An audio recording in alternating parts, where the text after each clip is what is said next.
How's it going, everyone? It's GadgetsBoy. Welcome to another video. It's been a while since we've done a car tech video on the channel, so it's nice to bring one back with a bang. Some sort of bang, because this is the new BMW iX, and it's probably one of the fewest cars that was coming out this year, or coming out at some point, that I was really looking forward to, especially coming from BMW. Now, the iX is something that's very close to the concept that was announced a couple of years back, and I've been looking forward to actually getting behind the wheels and actually driving this and seeing what it's all about, seeing all the tech inside of the car. This car is so beautiful inside and out. I actually love what they've done with it. The design looks great on the outside. It's unashamedly a BMW. You can see the kidney grille on the front, and those kidney grille also house all the radar, like your camera, your sensors, etc., for active drive system, so things like safety and all that stuff, and cruise control, etc. And when you look at the back as well, it just looks fantastic as well. I love what they've done with it again.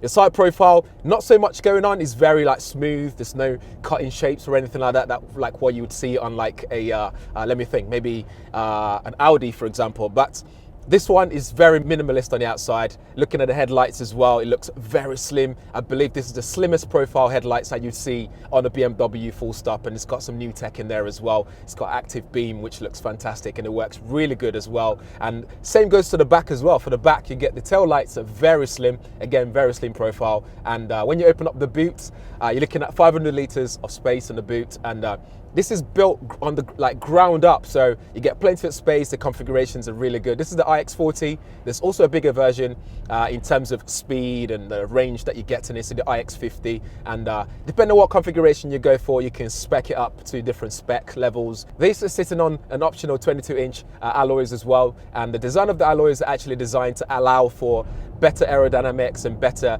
drag coefficient as well. I think this is like 0.2 or 3, something like that, in terms of drag coefficient. And this is very efficient on the road. It's got really long range. You're looking at 300 miles plus on WLTP. And if you go for the iX50, you get longer range and faster speeds as well, in terms of 0 to 62, and better torque as well. But it's an electric car, so whether you go for the iX40 or the iX50, you still get a really good level of torque. I mean, look at this.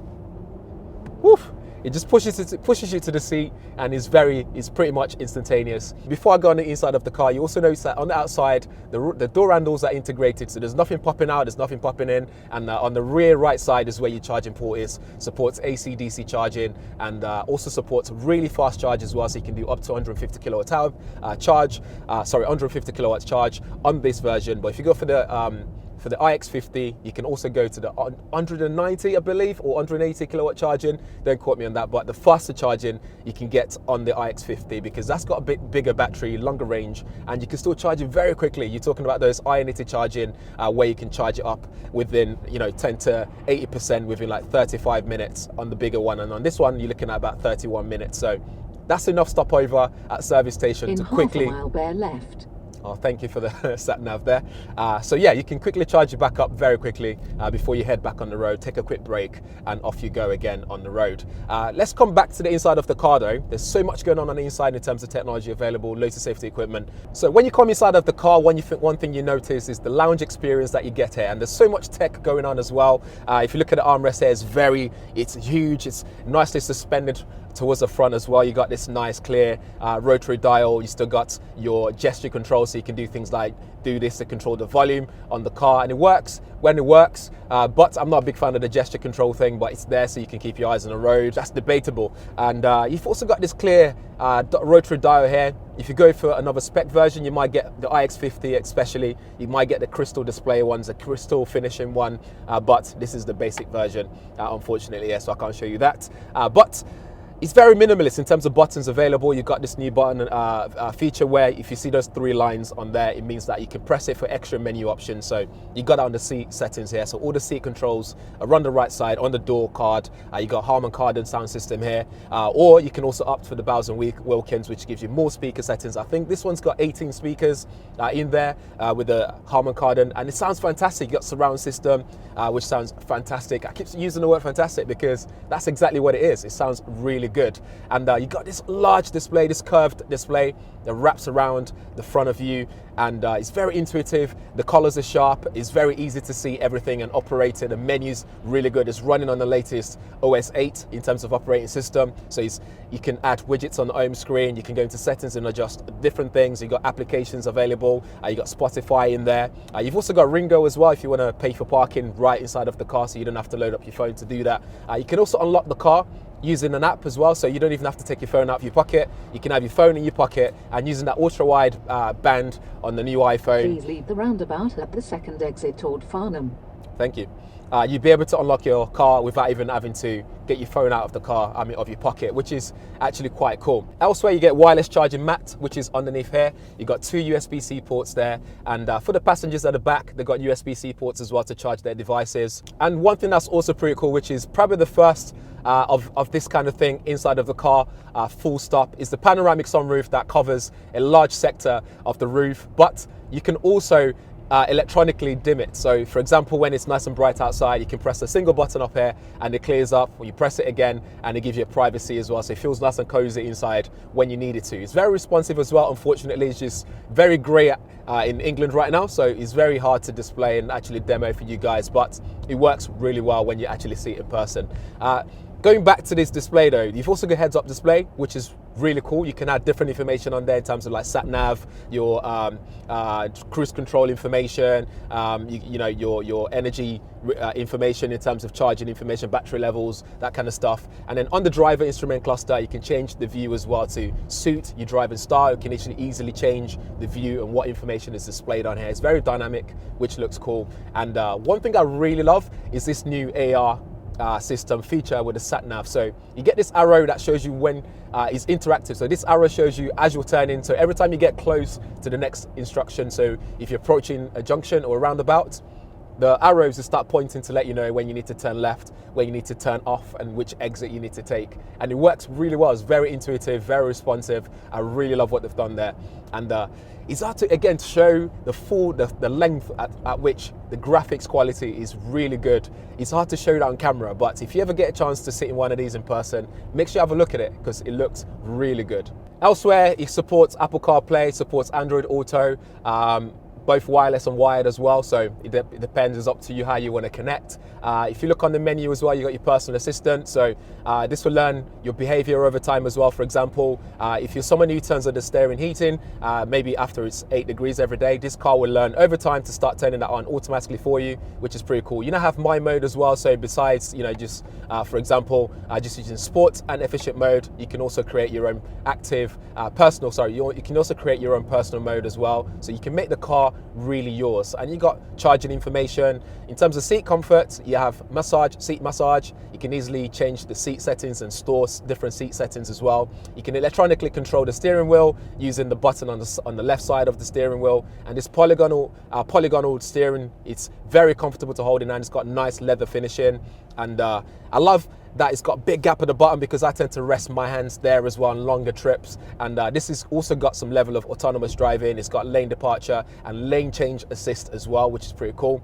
You got live vehicle system where you can see all the information about your vehicle. As when you pull up, you can see things like how much range you got left and so on.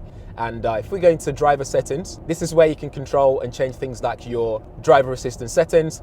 So you got different things there. So if you go into safety and warning, you got things like front collision warning, lane departure warning, lane change warning as well. You got steering intervention, warning when turning, side collision warning, giveaway warning, exit warning. So you got all kind of different warning systems here, and attentiveness assistant as well, and speed warning. So you can change all those things if you wish to do so. You've also got your active parking distance as well. So you can have the emergency braking when you're parking in terms of like obstacles and stuff like that. And you can also have the 360-degree camera settings. So you can, view your car in 360 mode, in 3D mode, and it shows you all angles, especially because it's such a big car, you'll be able to see around the car when you're parking. It helps a lot, trust me. And things like your driving, assisted driving, you got all that there as well. So in assisted driving, you got lane change assist, like I said earlier. So it's got a lot of safety equipment there to help you stay safe on the road and navigate your way when you're driving out and about very easily. One thing that's cool here though, we've also got a camera now in the car as well, which is cool. With the camera inside the car, it's not just there for safety purposes. So for example, if someone breaks into the car, it can record locally, record to the cloud, so you can actually view it on your smartphone. But you can also use that camera to capture moments. So if you arrive somewhere and you've got passengers in the car, you can capture each other and share those images and maybe put it on social media if you wish to do so. You can also access that camera remotely as well. So if you're inside the house and you're like, oh, have I left my bag in the car? You can also do that and view that remotely, which is pretty cool. Just extra safety in the car, and the camera just comes in handy with extra features. Unlike just the Sentry mode in the Tesla, for example, you got extra features that you can use in terms of cameras. With the iX, there's going to be two xDrive versions available. So you got the iX, you got the iX40 and the iX50 as well. With the iX50, you're looking at 0 to 62 in 4.6 seconds. You have 523 horsepower and up to 380 miles on the WLTP range cycle.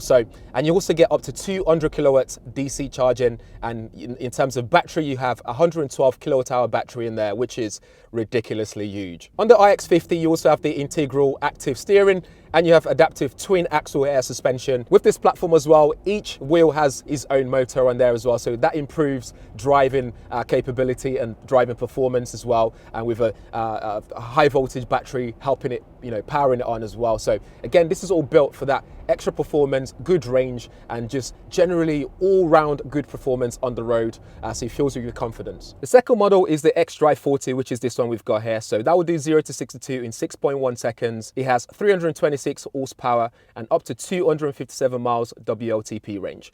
It gives you 150 kilowatts DC charging as well, which is pretty cool. And the battery is smaller at 77 kilowatt hour battery. One thing that's also cool about that kidney grille on the front is it's actually self-healing as well. So things like stone chips or scratches will over time just heal itself, which is fantastic. It's a really good thought there from BMW. Back on that interior as well, some of the options available in terms of upholstery. This one's got a fabric finishing, but there are different options available for things like leather finishing as you wish to do so in different colors as well. Even as well, while I remember the alloys as well on the outside, you have different options for the alloy styles that you can pick as well. So if you look at the one we've got here, it just gives it that nice presence, which is very close to that of the BMW X7. And in terms of that roofline, you get that styling of the X6, which gives it that sporty look at the same time. But all in all, outside looks very, very, very minimalist. I love the headlights. I love the tail lights as well. They look fantastic. Overall, on the interior, you're getting loads in here. Even a standard, if you get the standard trim, you have a lot of things there are standard. But if you decide to go for things like your Comfort or Comfort Plus pack, then you get things like your seat massage, your seat ventilation, and so on.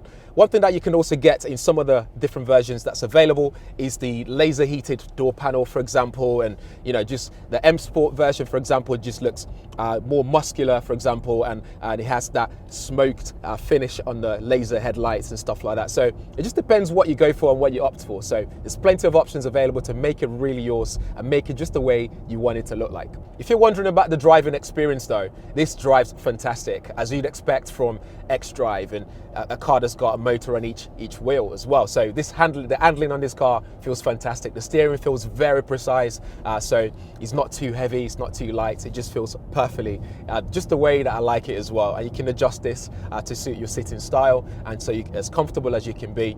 And taking corners, for example, feels very safe. It makes you feel very planted on the road. Fills you with confidence as well, which is great. And speed, very fast. Torque, amazing. And yeah, you can just have a lot of fun with this, whether you want to go really quick or you just want to drive normal, like a day like this when it's gloomy. You can just have a nice cruise down the road. And I love that AR feature as well when it comes to that sat nav operation. So it just makes it more interactive and makes you feel safe, making sure you're taking the right turns at the right time with the sat nav. So that's it for my first drive of the new BMW iX, and this is the BMW iX40, and I'm hoping that maybe when I do get this in for a longer review, we get the iX50 so we can get a bit more tech in there just to compare it as well. But in the meantime, let me know what you guys think. If you have any questions, drop them there as well. I'll do my best to answer your questions. And if you like the video, make sure you give that thumbs up. Subscribe if this is your first time around here. And also make sure you hit the bell notification as well. So every time there's a video like this, you get notified. Thanks for watching. I'll see you in the next one.